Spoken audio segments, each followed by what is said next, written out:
Laras yang baru saja lulus dari SMA dan dia ingin melanjutkan pendidikannya.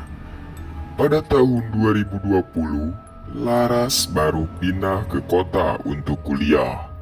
Lalu ia mencari kosan putri yang dekat kampus dan murah. Temannya yang bernama Nia merekomendasikan kosan putri untuk Laras yang nyaman dan sejuk karena banyak pohon besar. Saat Laras tiba di kosan yang direkomendasikan oleh temannya Nia, dan Bu Rani pemilik kos menyambut ramah kedatangan Laras. Semua kamar penuh kecuali satu kamar yang bernomor 207 yang berada di lantai 2. Kamarnya cukup besar dan menghadap langsung ke pohon mangga tua di belakang kos. Tapi saat Laras bilang ingin mengambil kamar yang bernomor 207 itu, ekspresi Bu Rini seketika berubah. Ia terdiam sejenak lalu berkata, Kamar itu sebenarnya sudah lama kosong, tapi kalau kamu pilih kamar itu, ya silahkan saja. Laras mengabaikan firasat anehnya.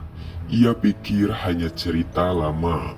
Hari pertama semuanya biasa saja. Ia mulai menata barang, mengepel lantai, dan malamnya langsung tidur karena lelah. Malam pertama, Laras terbangun tepat pukul 2 subuh.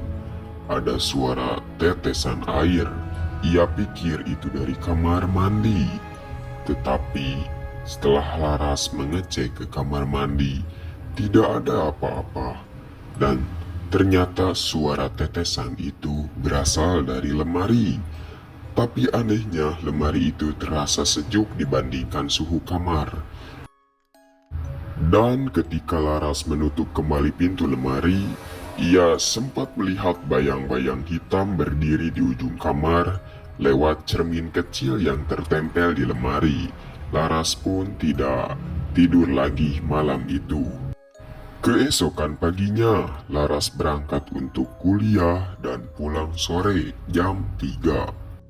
Malam pun tiba, Nia teman Laras malam itu menginap.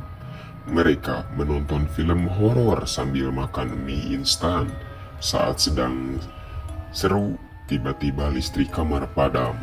Hanya kamar Laras, padahal kamar kosan lainnya terang. Nia yang takut gelap langsung panik. Saat mereka memakai senter HP, Laras melihat jejak kaki basah mengarah dari kamar mandi ke bawah tempat tidur. Tapi lantai kamar benar-benar kering.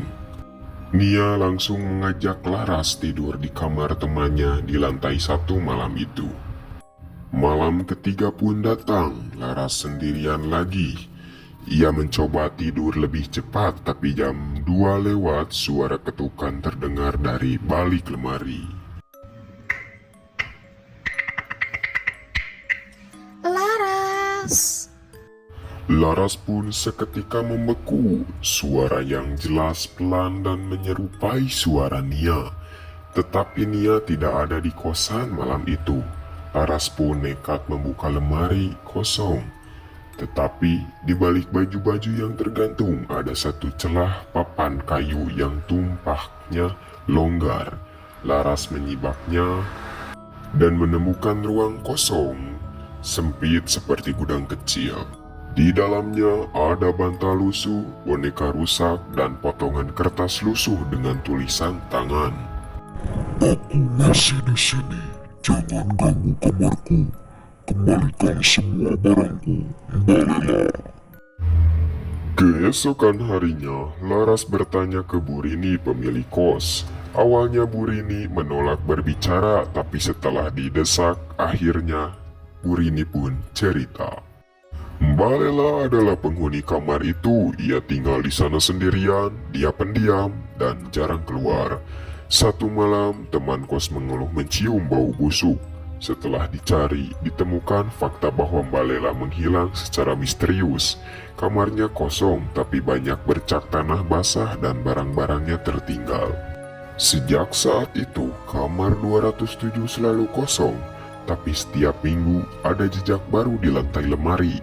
Sedang seseorang masih keluar masuk dari ruang sempit di balik lemari itu. Malam keempat, Laras bermimpi buruk dalam mimpinya. Ia berada di kamar yang sangat gelap, suara perempuan terdengar dekat di telinganya. Kalau kamu gak akan keluar, aku yang akan keluar. Dan Laras pun terbangun dengan posisi tidur di dalam lemari, padahal dia tidur di kamar malam itu. Ia berteriak histeris sampai ibu kos dan anak-anak kos berdatangan. Setelah kejadian itu, Bu Rini mengunci permanen kamar 207 dan melarang siapapun masuk ke dalamnya. Laras pun akhirnya pindah. Tetapi, temannya Laras yang bernama Nia yang masih tinggal di kos itu bilang, Kadang malam-malam lemari kamar 207 masih bunyi, diketuk seperti ada yang ingin keluar.